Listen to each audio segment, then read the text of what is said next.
বাবার হাতে স্বাক্ষর দিতে হচ্ছে সন্তানের বহিষ্কার হওয়ার ব্যাপারে। এটা কেন হয়েছে?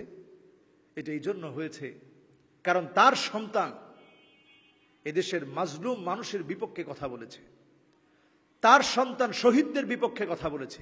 মানুষের মধ্য থেকে নেককার মানুষের লানত কাদের উপরে? যারা সত্যকে গোপন করে, যারা নিজেরা জুলম করে, অত্যাচার করে।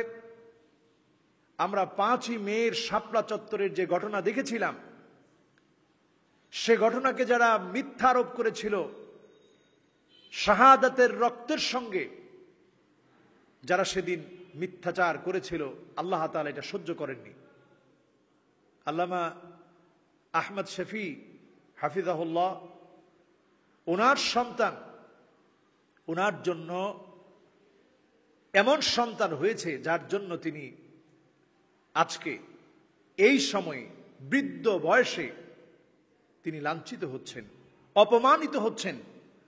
বাবার হাতে স্বাক্ষর দিতে হচ্ছে সন্তানের বহিষ্কার হওয়ার ব্যাপারে। এটা কেন হয়েছে? এটা এই জন্য হয়েছে কারণ তার সন্তান এদেশের মাজলুম মানুষের বিপক্ষে কথা বলেছে, তার সন্তান শহীদদের বিপক্ষে কথা বলেছে। ওনার সন্তান এদেশের আলেমদেরকে হেয় প্রতিপন্ন করে, তুচ্ছ তাচ্ছিল্য করে কথা বলেছে।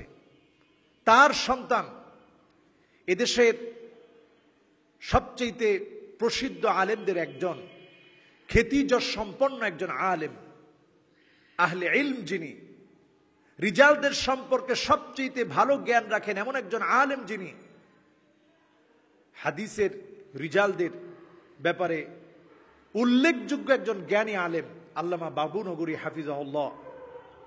উনার বিরুদ্ধে পর্যন্ত এই আনাস মাদানী কথা বলেছিল। আল্লাহ তাআলা এটা সহ্য করেননি। আল্লাহ পাকের একটা নিয়ম হচ্ছে তিনি ছাড় দেন কিন্তু ছেড়ে দেন না। ওয়া মাকারু ওয়া মাকারাল্লাহ ওয়াল্লাহু খায়রুল মাকিরিন। আল্লাহ রাব্বুল আলামিন একটু সময় নিয়ে ধরেন। আল্লাহ তাআলা তাকেও ধরলেন একটু সময় নিয়ে। কিন্তু এই ধরার মধ্য দিয়ে যে সংকট তৈরি হয়েছে বাংলাদেশে, অনেকেই বলছেন যতদিন কাওমি ওলামায়ে কেরাম সার্টিফিকেট পাননি তাদের মধ্যে এই ধরনের সমস্যার সৃষ্টি হয়নি। এখন এই সার্টিফিকেট থেকেই সমস্যা। না, আমি এটার সাথে একমত না। সার্টিফিকেট সমস্যার কারণ না। সমস্যার কারণ হচ্ছে কিছু নেতা বিক্রি হয়ে যাওয়া। কিন্তু মনে রাখবেন, নেতা বিক্রি হয়ে যেতে পারে। মুফতি ফজলুল হক আমিনী রহমতুল্লাহ আলাইহি বলেছিলেন, নেতারা বিক্রি হতে পারে কিন্তু ছাত্ররা বিক্রি হয় না। ছাত্ররা ঠিকই তাদের অধিকার আদায়ের জন্য তারা যে আন্দোলন করেছে, সে আন্দোলনের ফলপ্রসূ রেজাল্ট আমরা দেখেছি। আনাস মাদানীকে বাদ দিতে বাধ্য হয়েছে আল্লামা আহমদ শফি হাফিজাহুল্লাহ।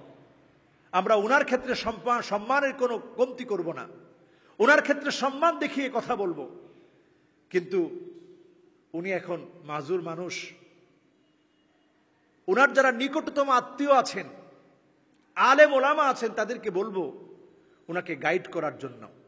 উনি যদি ডিসিশন নিতে ভুল করে এখনো, যেমন আমরা এখন শুনতে পাচ্ছি আনাস মাদানীকে বহিষ্কার করার পরে নতুন করে উনি বলছে যে এটা আমি না জেনে করে ফেলেছি, এই জাতীয় কথা যদি উঠে তাহলে দেখা যাবে তোপের মুখে ছাত্র জনতার আন্দোলনের ক্ষোভে এবং এই আন্দোলনের মুখে উনাকেও প্রশ্নবিদ্ধ করে ফেলবে।